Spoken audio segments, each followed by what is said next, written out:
Hey guys, we're cleaning off a battery today. So this one isn't too bad. Just get a little bit of baking soda, add some water in there. You don't want too much water, just want kind of like a paste almost. Get a little toothbrush, keep that on there. This should neutralize the acid. Nice thing, just kind of scrub it on there. So maybe not, probably want a little bit more pasty than that actually. That's not even bad at all, is it?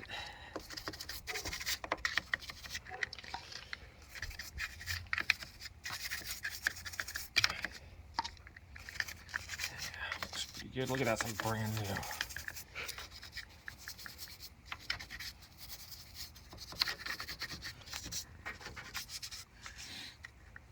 Okay, now I'm just going to take our little garden hose and rinse that off of there.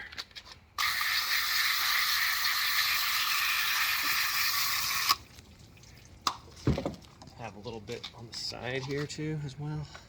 Just kind of rub that out of there.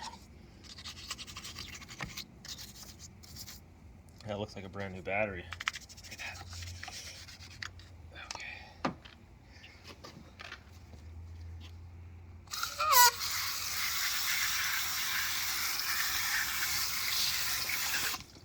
All right, well, there you go. All shiny and clean. Thanks for watching.